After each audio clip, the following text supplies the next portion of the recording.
చాలా మంది patients surgery అయిన తర్వాత మేడం పథ్యం చేయొచ్చా, ఏం తినాలి ఫుడ్స్ అని అడుగుతూ ఉంటారు. సో నేను చెప్తాను. Hi, this is doctor Mahathi Sudhakar, consultant gynaecologist. చాలా మందికి ఉండే అపోహ ఏంటంటే పప్పు తింటే కుట్లు చీమ్ పడతాయి అని అనుకుంటారు. కానీ సర్జరీ అయ్యి డిశ్చార్జ్ అయ్యి ఇంటికి వెళ్ళిన తర్వాత మన మెయిన్ ఎయిమ్ ఏంటంటే టిష్యూ హీలింగ్ అండ్ రికవరీ అండి. దీనికి కావాల్సింది ఏంటంటే first of all protein. Vegetarians అయితే chick peas, moong dal, soya, paneer, పప్పులు అన్నిటిలో, డ్రై ఫ్రూట్స్ లో ఈ ప్రోటీన్ అనే ఇది ఉంటుంది. And next non vegetarians chicken, fish, eggs ఖచ్చితంగా తీసుకోవాలి. అండ్ బాగా హైగా న్యూట్రిషనస్ వాల్యూ ఉన్న ఆకుకూరలు, కూరగాయలు అన్నీ తీసుకోవాలి.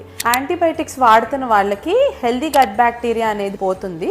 కాబట్టి ప్రోబయోటిక్ యాక్టివిటీ ఉన్న పెరుగు తీసుకోవటం వల్ల చాలా వరకు ఈ హెల్దీ గట్ బ్యాక్టీరియా రెప్లెనిష్ అవుతుంది. ఎక్కువ ఫ్రూట్స్ తీసుకోవడం వల్ల హై ఫైబర్ బాడీకి చేరటం